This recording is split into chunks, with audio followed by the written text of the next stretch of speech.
the new Netflix documentary that everyone on Twitter seems to be talking about.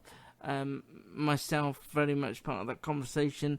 It's called Tiger King, Mayhem and Madness, and it follows the world of Joe Exotic. Now, I'm going to ask Matt to tell me what happens in the 30%. Don't do this. No, only because I've seen it all. I don't want to say anything that doesn't happen in that first one. So, I suppose you haven't seen a lot of these bonkers Netflix documentaries that are scripted, that are structured like dramas, that end on big cliffhangers and twists, and the idea being if you didn't watch it on a site that wasn't Netflix, it would just play on and you'd become sucked into the complete madness of the whole thing. Interesting for you or not? Yeah, I mean, it was. Do you know off the top of your head the guy who is behind, the director or the producer of this stuff? He also did an equally bonkers documentary that you may have heard of on Netflix about the Fire Festival, I think last year. So he's got good documentary pedigree, and he's been following not just Joe Exotic, but Carol Baskin, a Big Cat Rescue, and all these other eccentric big cat owners across the US for 5 years. It's been an epic journey. Yeah, because as he says, it started sort of almost inconsequentially. He was doing a different documentary about reptile owners, snake owners, and he sort of met this gentleman, Joe Exotic, who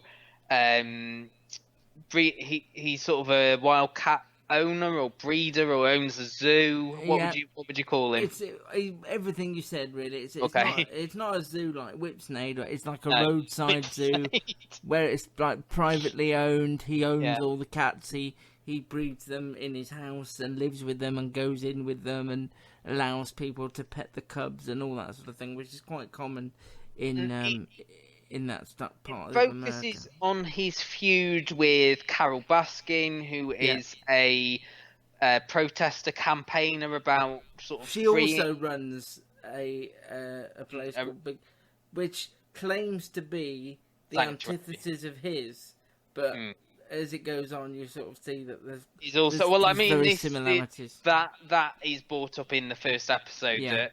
He has his own sort of online TV channel where he berates her about, you're making a profit from this as well. How can you say you're different from me? We're very similar. Yeah. So that there's that aspect to it, and it sets up that he's currently in prison for sort of. Is it like a plot to kill her or something? It is. They call it murder for hire in the show. Okay, but she's not actually dead. No, she's not. Spoiler. Okay. Well, I'm just looking now that there's an article about her complaining about the portrayal of her on the show.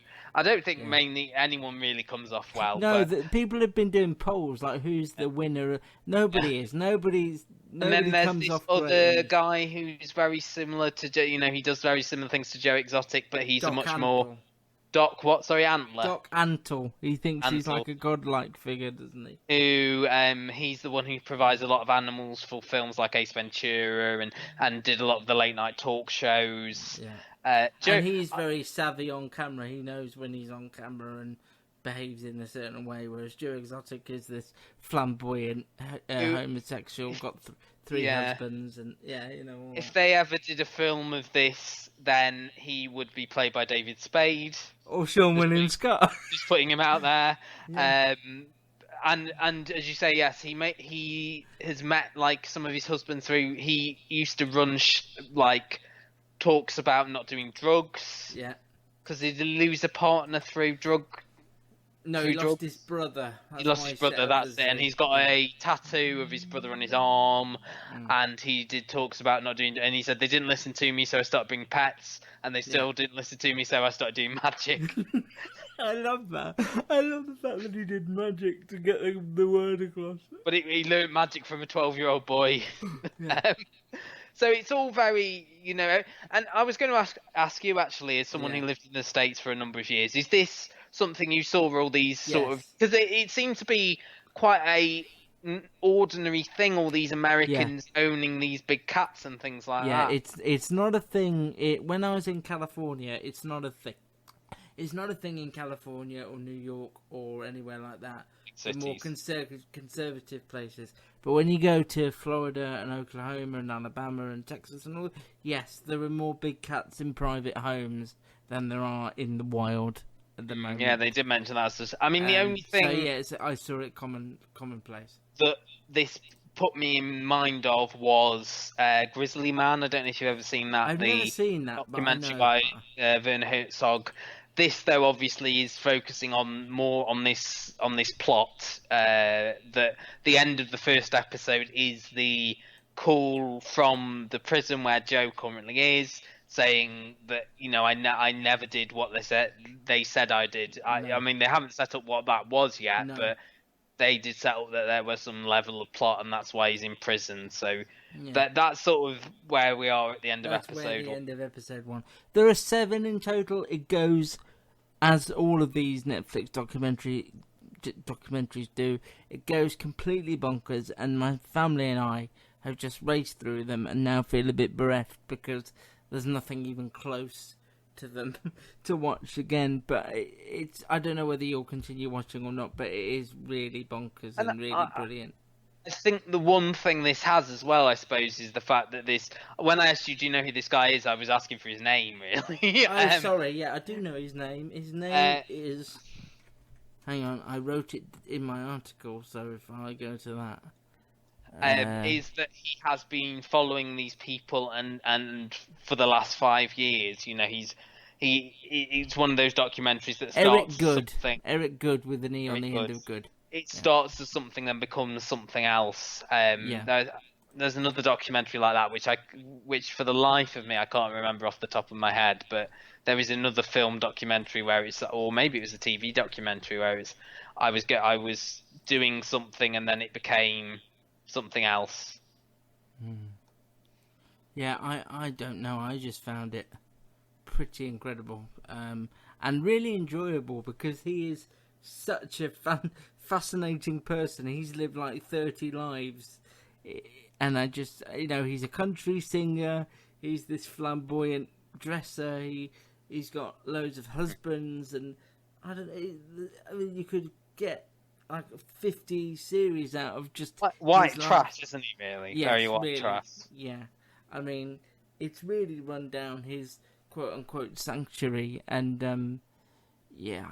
I just find it it's the complete opposite of what my life is, and I can't look away, really. I think it's really good. Tiger King, read my review for more of my thoughts if I didn't articulate them well here. You didn't really at all. I didn't really, but did you find it any... I know you only watched it because I was talking about it. You probably wouldn't have watched it otherwise, but did it flow for you, and did it go by quickly enough? Did you enjoy it? Yeah, no, I think I looked and there was about 5 minutes left, and I was like, "Oh, that's gone quite quickly." Yeah, no, I probably will. As I've got a little bit more time on my hands at the moment. Yeah.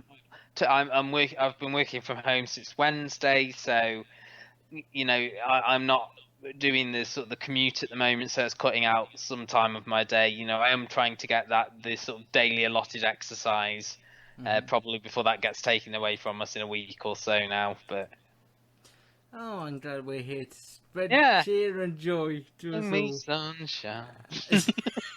There are 7 episodes in total. The episodes are about 45 minutes each. It's not a hardship, and we hope you really enjoy it. Tiger King, streaming across the world on Netflix now. What I want to know is, did you pursue it because I told you to? Yeah, or did basically. you pursue it, but you didn't pursue it because you were enjoying it? I don't know. Or invested in it, I should say. Yeah, I don't know is the answer. I mean, once I sort of watched a couple of episodes, I was sort of keen to see what had happened next. I think once you get to sort of episode 2 or 3, whatever the episode is where they talk about Carol killing her husband, I think you're invested from then on. And I think if I had less time, obviously, because working from home at the moment means I've got more time, I think I am burning through these series a lot more, and it's good to sort of join in the discussion and things like that. But now we've both watched it, what's your sort of overall... I know you've written a review for the website, but your sort of overall view of the show? And well, my overall view is it's one of the more bonkers documentaries you'll ever see. I think everybody who's seen it will agree with that, whether they look at it bonkers good or bonkers bad. Narratively, if it were a drama, it's all over the place because the story happens at such a pace. Do you judge documentaries as the same way you do dramas? Because I was thinking this while I was watching it, that if this had been a drama, the characters, I felt that the creators, directors, portrayed all as almost like laughing stocks. You were laughing at them most of the time.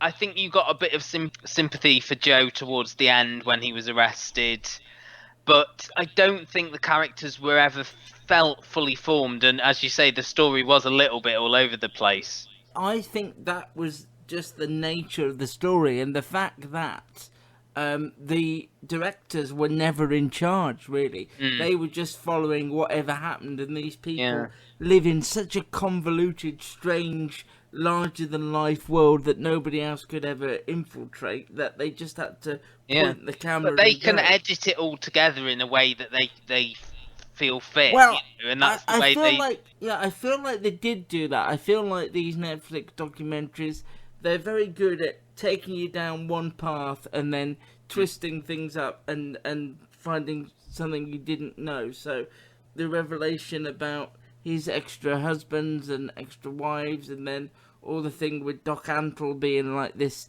cult leader. And, well, I think that's what they were trying to say about all three of them, weren't they? Carol, and that second episode, they were trying to say that Carol, Joe, and Doc Antle are all very similar. They've all got these followers. So they had the stuff with Carol and the different coloured shirts, and the fact that she didn't pay anyone that worked for her. And then Joe, his charisma and the two husbands he had, and then Doc Antle with his menagerie of wives, and that interview from the one girl who'd left it and said, I agreed to have a boob job so I could just have a lie down for a couple of days. I'm not gonna lie, it fascinated me, and these sort of American subcultures things do, because I could never quite believe. Like if it was a drama, you wouldn't take it seriously for a second. It's because it's a documentary that I can go, wow, this is bonkers. Show me more, tell me more. As you say, it's bizarre. It made me laugh out loud. Yes, a lot I laughed more at this than most comedies. But there's not a real sort of sympathetic character. Everyone's pretty sort of despicable in one way or another. Well, this is my half the reason I wanted to have the conversation, because I can't get my head around Carol, for example. Carol is the person who Joe takes the hit out on. She's the allegedly, we should say. Don't want to end up on the wrong side of anybody there. She's supposed to be the sympathetic person, but I couldn't separate what she was doing to what the others were doing. No, and that was the narrative that they were telling, wasn't it? And I think her thing was... She's got rescue in the title of hers. That's the only difference. Yeah, well, I think as well her thing was, we are trying to rescue these cats who are being kept... that was the one thing. She didn't keep any of these cats as pets. She kept them confined the same way that these... But the rescue was rescuing them from people who had kept them as pets. And therefore she had this presence, didn't she? She had this sort of holier-than-thou character that people flock to. All these do-gooders, these volunteers at the sanctuary.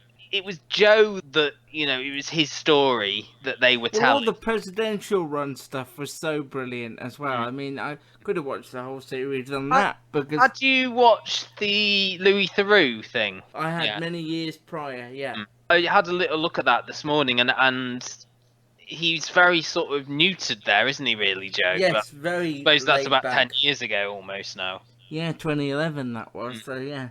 So it was probably filmed in 2010. So... Yeah, and... Oh, right.